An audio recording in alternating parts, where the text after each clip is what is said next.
Udah, angkat tangan aja ya. Angkat tangan, kamera udah. Pulang dengan selamat ya. Biasa gitu sih. Tidur dengan nyenyak ya kan. Assalamualaikum Paduka sedunia. Jangan lupa subscribe, like, comment, share, dan tekan tombol loncengnya. Insya Allah kalian masuk surga.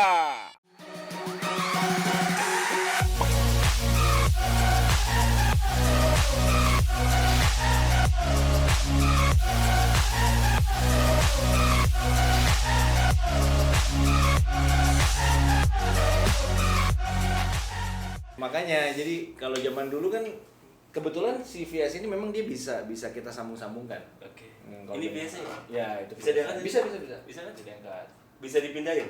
Bisa. Pindahin ke rumah gua bisa nggak? Oh, nggak bisa. Oh, Tapi nggak kalau itu bisa. belum. Tergantung sih berapa. Nomor rekening berapa? Oh, iya.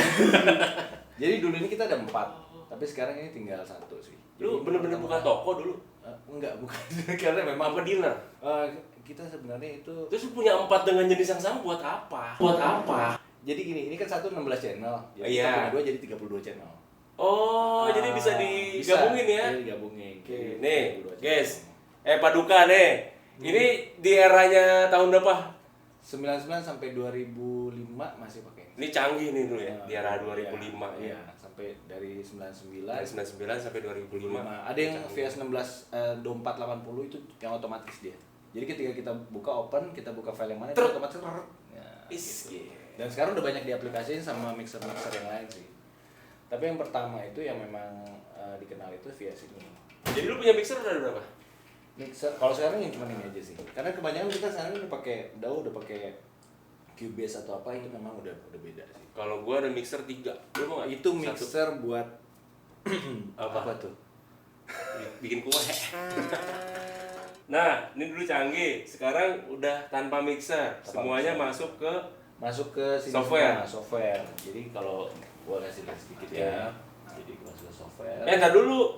Lu kan ngopret tuh, ngopret. Oh, iya. Terus lu tadi ngomongin take vokal. Take vokal akhirnya udah belajar dari sana. Terus Jadi abis ngopret, lu langsung ke proses ngelit take vokal tuh. Maksudnya Iya. lu jadi supervisiinnya. ya. Tapi otomatis kan kalau kita di studio itu sewa studio biasanya kalau sewa studio doang, memang dari dulu sampai sekarang nih itu nggak akan berjalan studio dengan baik kalau tidak ada arranger di dalam. Oke. Nggak ada tukang masaknya tuh agak susah. Arranger merah, arranger hitam Enggak, gitu. itu Power Ranger. Oh. Nah, Jadi arranger tuh, jelasin dong Paduka. arranger ini sebenarnya dia yang bikin musik. Dia yang aransemen musik. Jadi misalnya orang, saya ada lagu atau saya mau bikin lagu, nah ada arrangernya. Arranger jadi dia yang bikin lagu itu dari nol sampai jadi. Jadi dia kayak chef-nya studio musik ya. Ya, chefnya di musik, dia arranger. Misalkan nih gue datang nih, lu tanya balik dong, Fit gue mau bikin lagu nih. Oke, bikin lagu apa? Nana nih, nana. Pokoknya gue harus jadi. Oh, oke. Itu kalau arranger udah pasti Udah. ngebaca dia gitu Kita ya. yang baca. Pokoknya yang penting lo kasih contohnya gimana, mau cuma nyanyi doang, nggak ada alat musik pun bisa. Oke. Dari situ dia tinggal rekam seperti apa, udah dia tinggal bikin basicnya mulai dari tergantung dia mau mulai start dari piano atau dari gitar ya. Oke. Standar cuman kebanyakan kalau dulu kita tuh startnya kalau misalnya mulai aransemen musik kita memang udah pakai piano karena kita pakai MC 500 itu. Kenapa nggak mulai dari gitar? Harus pakai piano.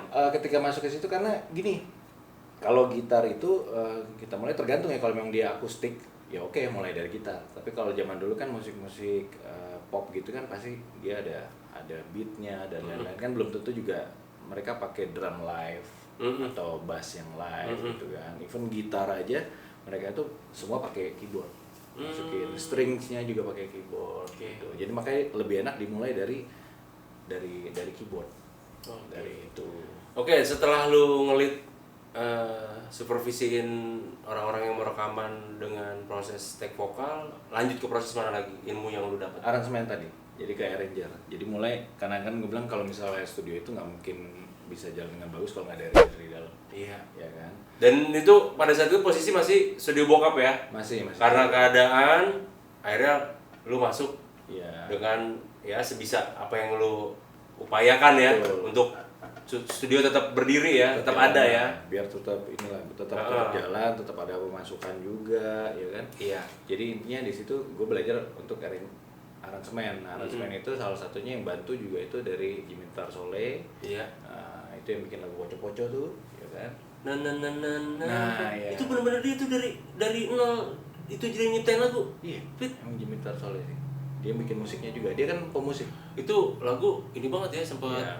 apa kalau bahasa sekarang tuh viral ya. Viral. Dipakai buat senam dari seluruh instansi mana aja ya kan? Iya. Warga, apalah komunitas ya. Pasti. Kalau misalnya zaman dulu memang top sih. Tapi juga nggak tahu mana ya. Tapi Lu masih suka kontekan sama dia? udah enggak sih. Udah enggak. Jadi akhirnya belajar dari sana. Terus ada juga pemusik Jos Raharjo juga itu ngasih tahu ini caranya lo begini bikin musik ya kan. Jadi gue tahu di otak, cuman kan mau masukin ke apa? Ya lu ke sana implementasikannya gimana? kan, nah, lu masih Gitu. butuh ilmu lagi ya. Iya, jadi gue mau tahu gimana sih caranya. Oh begini, baru dari situ belajar. Akhirnya udah mulai dapet job lah untuk bikin musik. Oke. Itu sekitar tahun 2003 kali 2004. Nah, secara edukasi kompetensi lu tuh untuk menguasai di bidang musik ini akhirnya dengan berproses berapa lama? Menguasai bidang musik. Iya maksudnya ini lu bisa sampai benar-benar lu jadi arranger kan secara kasta ini bukan beda-beda ya maksudnya Iya, secara kasta lah atau jabatan di dunia musik itu tingkat tertinggi itu apa sih? Di dunia musik, Maksudnya di dapur industri ini. dapur ini. Gini deh, arranger itu kasta keberapa? Enggak sih, sebenarnya semuanya itu saling melengkapi sih. Oh, Semuanya saling gitu melengkapi. ya. Jadi istilahnya Ranger tidak akan bisa berjalan tanpa ada pemusik yang lain juga, tanpa ada produsernya, tanpa ada si talentnya sendiri itu Oke. nggak bisa berjalan juga, Iya. atau nggak operator. Jadi kalau di studio itu biasa memang ada operator.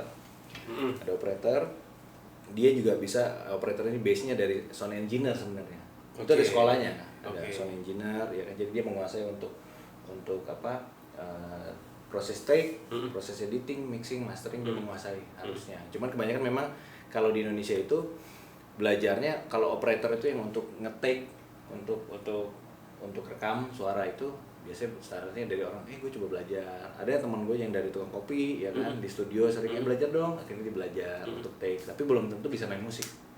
Tapi dia biasa kalau memang yang tidak ada basic musik, Iya. mereka berhenti sampai di operator saja, operator studio. Oke. Ya kan? Coba begini, Bit. Yang ini sih pendapat gue ya, yang sepengamatan sama sepengalaman gue, kebanyakan tuh orang-orang kayak gitu kadang-kadang kayak dipandang sebelah mata, Bit, sama talent. Menurut tuh bener gak sih? Kadang-kadang talentnya itu lebih apa ya? Bukan dibilang artis juga kan, baru mau jadi artis. Lebih pintar dari dia gitu. Sedangkan ya mereka itu kan justru memfasilitasi untuk lu berkarya, bener gak sih? Iya, betul. Jadi kadang-kadang tuh si talentnya atau apa ya nyebutnya, talent aja lah orang-orang biar Paduka paham lah. Jadi kadang-kadang enggak begini. Padahal lu datang ke sini kan harusnya gue yang ngatur lu gitu loh. Karena ini gue kan yang ngopret. Bener gak sih, Bet? Ya sebenarnya tergantung sih. Balik lagi kan kita kayak orang mau datang, oke, mau rekaman di studio mana? Kenapa Iya. dipilih di studio situ? Apakah mungkin alat-alatnya memang yang seperti yang dia perlukan, Iya. ya kan, rodesnya sesuai, Iya. ya kan, terus kemudian juga si operatornya oke atau enggak. Nah biasanya itu memang suka terjadi kalau misalnya ini studio baru, terus artis ini belum pernah rekaman di sana. Talent lah nyebutnya. Ya, talent deh, belum pernah rekaman di sana. Iya. Akhirnya tuh ada ada sedikit kesalahpahaman dalam, oh saya maunya begini, cuman si ininya nggak nangkep atau seperti apa, ya kan. Jadi sah-sah aja sebetulnya kalau misalnya si talentnya bilang saya mau seperti ini. Nah kalau memang si operatornya tidak bisa menyanggupi atau alat-alat di situ tidak bisa menyanggupi, ya baiknya cari studio yang bisa, ya kan, yang cocok. Nah ada juga memang yang saya biasanya begini si talentnya, cuman si operator yang di studio ini kan memang sudah tahu kemampuan alatnya sampai mana dan bisa dibikin seperti apa. Iya. Nah kalau seperti itu biasanya nggak bisa saling menyalahkan, tapi kalau bisa saling ngerti sih. Jadi biarkan si operatornya bekerja dulu. Oke. Si talentnya itu istilahnya udah saya mau seperti ini ya, Iya. kurang lebih udah. Terus kemudian dia masuk take, proses take. Pas proses take sudah selesai, baru dia bisa ngomong. Kalau sebelum proses take dia udah ribetin, akhirnya Iya. yang prosedur SOP-nya dari si studio ini tuh tidak berjalan dengan baik. Akhirnya hasil nggak ada, ya gontok-gontokan doang. Betul. Yang baiknya sebenarnya kalau talent masuk ke studio itu SOP-nya seperti apa, ikuti dulu. Kalau memang sudah selesai, Iya. selesai proses take, terus mulai ada yang, oh ini kurang di sini mas. Nah baru itu dibicarakan. Baru bicara, ya. Yang penting SOP-nya sih berjalan dulu. Gitu. Oke. Karena masing-masing studio kan beda-beda. Iya. Karakter orangnya juga kan beda-beda. Nah, kalau lu sendiri Sekarang di posisi lebih kemana, Fit? Kalau sekarang gue lebih ke produser sih. Lu produser ya? Ya. Jadi kalau di industri musik tuh ada yang tadi gue bilang operator, arranger, terus kemudian juga ada si apa namanya, musisi itu belum tentu dia seorang arranger. Oke. Kadang si gitaris doang. Ya Oke. kan? Jadi arranger butuh musisi. Jadi ini elemen dalam industri musik ya? dari instrumen musik Yang pertama, Fit? itu ada sound engineer, Sound engineer. operator, Ya, gitu. operator. Terus Terus kemudian ada si arrangernya. oke, arrangernya. Arrangernya. Si pembuat karyanya ya, Ya. pembuat musiknya. Ada juga si musisinya. Musisinya, talentnya ya. Ya. Terus kemudian otomatis musisi kalau talent berarti penyanyi juga. Iya. Nah dari sana nanti ada produser. Oke, produser. Tugasnya produser tuh di industri musik itu apa? Dia sebagai pelaksana produser. Oke. Jadi misalnya kayak ini mau bikin satu Lagu. album atau satu lagu, ya kan. Nah yang bertanggung jawab untuk dari A sampai Z itu si produser itu. Hasil. Biasa dia ngapain aja kerjanya, Fit? Kerjanya selain dia tergantung kalau memang dia bukan arranger atau bukan musisi juga, dia hanya memantau saja. Oke. Memastikan semuanya berjalan dengan baik, itu produser. Jadi dari awal dia pengen bikin karya atau musik sampai selesai ya. Ya, Itu itu berarti tim pro-nya lah. Iya, berarti sukses komplit ya. Maksudnya tugas dia berhasil ya. Dia berhasil. Nah, orang kan ada salah beberapa salah paham tuh. Produser itu yang mendanai, belum tentu. Oke. Ya, yang mendanai adalah eksekutif produser. Bukan donatur. Bukan lagi itu dengan tidak semua bentuk. Oh. Enggak, soalnya setahu gue yang mendanai itu donatur, Fit, biasanya. Iya. Terus ditulis dah hamba Allah, biasanya gitu. Oh iya gitu ya. Oh ternyata eksekutif produser, Itu istilah yang istilah di dunia lu tuh eksekutif produser. Ya, eksekutif produser itu yang mendanai. Produsernya yang melaksanakan. Berarti besok gue bilang Pak RT itu sebenarnya Pak RT itu eksekutif produser, gue bilang. Oh, kenapa tuh? Soalnya dia ngasih dana sampah terus. Kalau memang ada kasihin dong. Buat Ngasih warga minta? buat warga enggak, dia ngasih. Oh, dia ngasih, wah. Iya, makanya besok gue bilang Pak RT ada jabatan Pak RT yang keren. Iya. Apa tuh, Dik? Eksekutif produser, gue Oh bilang. iya, benar juga. Tapi bohong. Oh, benar.